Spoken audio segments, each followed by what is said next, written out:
Yes, I've read the story of Cassandra and I know the implications behind this, but here's my 2025 veterinary bingo. I've been on social media for quite some time and I can tell you that all discourse is cyclical, and in the veterinary field there is no exception. Let's get into it. Raw food refuses a recall. This happened 4 or 5 times this year, so I'm not surprised if it happens again. Amazon Pet Care, this could be them opening up their own centers, partnering with Chewy, something like that. VPA funding scandal. Now, I think once the 501c or whatever the hell it is comes forward, they're going to see how much corporate funding was behind the VPA initiative. Just my guess. Recruiting company behaving badly. And it can't be a vet again, or if we find even more out about what happened.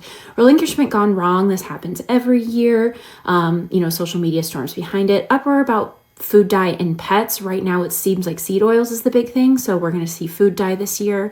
A new monoclonal antibody. The bubonic plague, it's endemic in Arizona, so I'm not surprised if this pops up again. Giant corporate merger or acquisition. This is going to be absolutely terrifying in the vet med field. Another new veterinary school is announced. Definitive cause or mechanism of DCM. This is more of like a wish list for me. Vet med is a scam. You have to have 3 of these in order to check this box because this happens like every month. Free space. Doodle surpassed Frenchies is the #1 breed. I don't know if this is actually possible because they're not a breed. They're a mixed breed, but still. Another anti-metronidazole study for diarrhea. Hairless doodle. Supplement recalled. It's like a free space. An MD complains about vet med prices.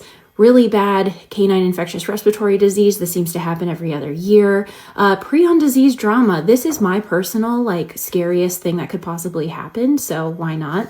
Pet food influencer advising toxic treatment for disease. Again, that's basically a free space. News blows a disease or story out of proportion in the veterinary field, kind of falls into line with this CERD, but whatever. Celebrity with no nutritional backing makes pet food company. Again, that's basically a free space.